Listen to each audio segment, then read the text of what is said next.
सवाल नंबर 1, कौन से नबी अल्लाह के हुक्म से मुर्दों को जिंदा कर देते थे? आपके ऑप्शन है ये। ए हज़रत मूसा अलैहिस्सलाम, बी हज़रत ईसा अलैहिस्सलाम, सी हज़रत इब्राहीम अलैहिस्सलाम, डी हज़रत सुलेमान अलैहिस्सलाम। आपका टाइम शुरू होता है अब।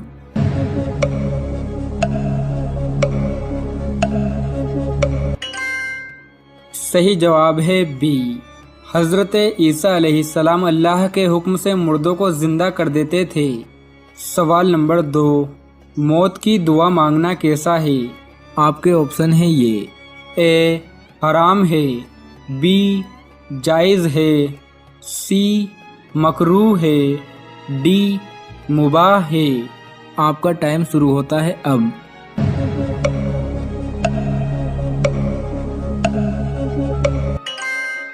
सही जवाब है ए, मौत की दुआ मांगना हराम है। सवाल नंबर 3, खाना कितनी उंगलियों से खाना सुन्नत है? आपके ऑप्शन है ये। ए 2, बी 3, सी 4, डी 5। आपका टाइम शुरू होता है अब।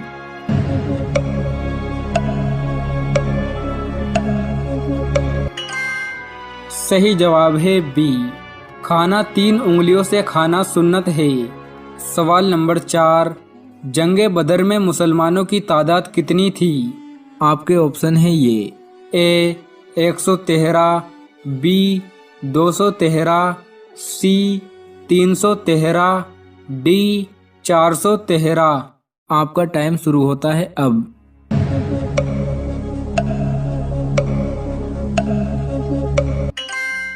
सही जवाब है सी, जंगे बदर में मुसलमानों की तादाद 313 थी।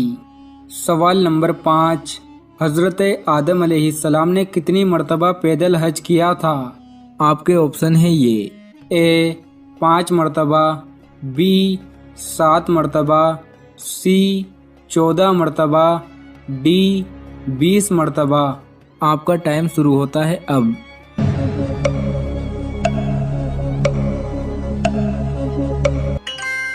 सही जवाब है डी, हज़रत आदम अलैहिस्सलाम ने 20 मर्तबा पैदल हज किया था।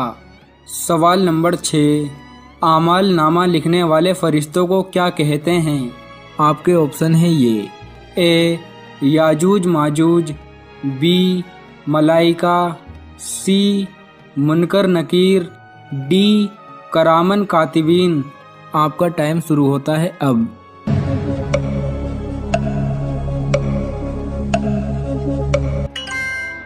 सही जवाब है डी, आमाल नामा लिखने वाले फरिश्तों को करामन कातिबीन कहते हैं।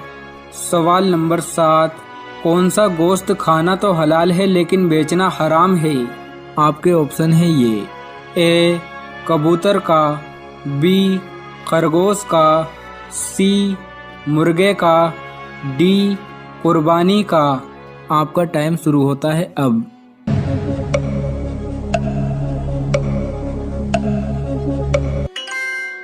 सही जवाब है डी, कुर्बानी का गोश्त खाना तो हलाल है लेकिन बेचना हराम है। सवाल नंबर 8, किस शहर को मस्जिदों का शहर कहा जाता है? आपके ऑप्शन है ये। ए मदीना, बी मक्का, सी जद्दा, डी ढाका। आपका टाइम शुरू होता है अब।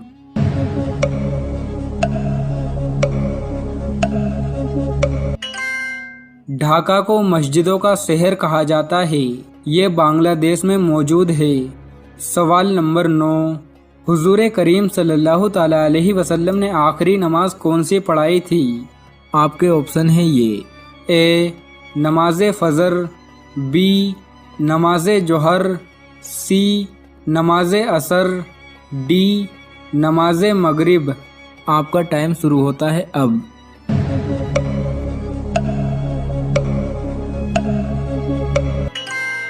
सही जवाब है डी, हुजूर करीम सल्लल्लाहु ताला अलैहि वसल्लम ने आखिरी नमाज नमाज मगरिब पढ़ाई थी।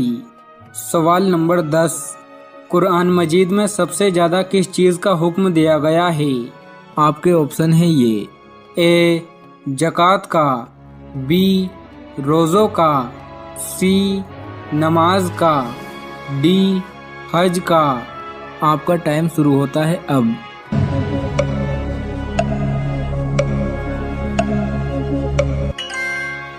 सही जवाब है सी। कुरान मजीद में सबसे ज़्यादा नमाज का हुक्म दिया गया है। सवाल नंबर 11, कौन से नबी लोहे को हाथ से मोम की तरह नरम कर देते थे? आपके ऑप्शन है ये। ए हज़रत इस्माइल अलैहिस्सलाम, बी हज़रत इसहाक अलैहिस्सलाम, सी हज़रत दाऊद अलैहिस्सलाम, डी हज़रत याकूब अलैहिस्सलाम। आपका टाइम शुरू होता है अब।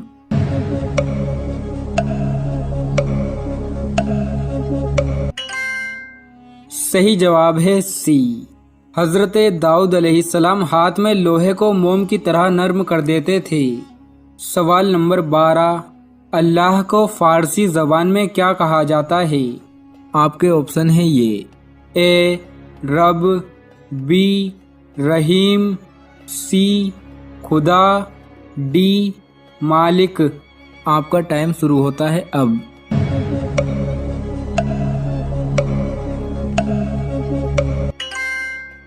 सही जवाब है सी। अल्लाह को फ़ारसी ज़बान में खुदा कहा जाता है। सवाल नंबर 13, कुरान मजीद में किस पहाड़ का नाम आया है? आपके ऑप्शन है ये। ए सऊर, बी याकूत, सी कोहे नूर, डी कोहे तूर। आपका टाइम शुरू होता है अब।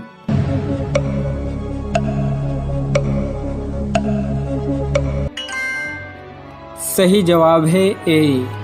कुरान मजीद में सऊर पहाड़ का जिक्र आया है। सवाल नंबर 14, हज़रत उमर फ़ारूक रज़ी अल्लाह ताला अन्हु हुज़ूर करीम सल्लल्लाहु ताला अलैहि वसल्लम से कितने छोटे थे? आपके ऑप्शन है ये। ए 11 साल, बी 14 साल, सी 17 साल, डी 21 साल। आपका टाइम शुरू होता है अब।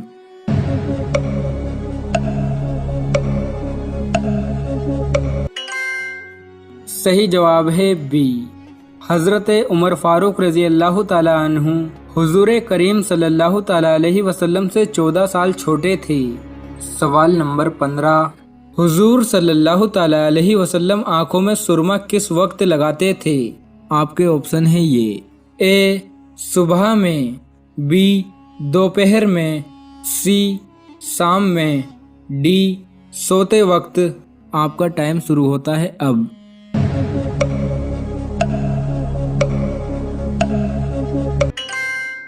सही जवाब है डी।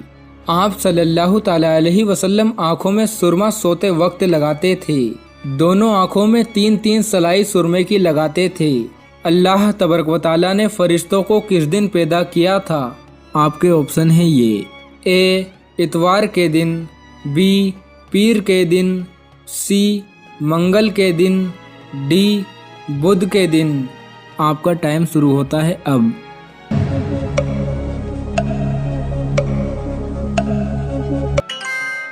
सही जवाब है सी। अल्लाह तबारक व तआला ने फरिश्तों को मंगल के दिन पैदा किया था। सूरतुल कौसर कुरान करीम की सबसे छोटी सूरत है। इसके बहुत से फ़ायदे और फ़ज़ाइल हैं, लेकिन 5 फ़ायदे इस सूरत के मैं आपको बताऊंगा जो हम सब की ज़रूरत है। जो शख्स दिन में या रात में 10 मरतबा सूरतुल कौसर पढ़ने का मामूल बनाए, हमेशा पढ़ता रहे, उसको 5 फ़ायदे हासिल होंगे। नंबर 1, गुनाहों की आदत छूट जाएगी और अल्लाह ताला गुनाहों को माफ़ फरमा देंगे। नंबर 2, अल्लाह ताला इस सूरत की बरकत से अपने प्यारे हबीब हज़रत मोहम्मद सल्लल्लाहु अलैहि वसल्लम की ज़ियारत ख्वाब में नसीब फरमाएंगे जो शख्स कंटिन्यू पढ़ेगा। नंबर 3, इस सूरत की बरकत से अल्लाह ताला तमाम हादसों से, बीमारियों से, परेशानियों से हिफाजत फरमाएंगे। नंबर 4, इस सूरत की बरकत से अल्लाह ताला आपके रिस्क में बेपनाह बरकत अता फरमाएंगे और जिस घर में यह सूरत पढ़ी जाएगी उस घर में अल्लाह ताला रिस्क के दरवाजों को खोल देंगे। नंबर 5, इस सूरत की बरकत से पढ़ने वाले की तमाम हाजतें अल्लाह ताला पूरी फरमा देंगे। ये 5 फायदे इस सूरत के सूरतुल कौसर के हैं।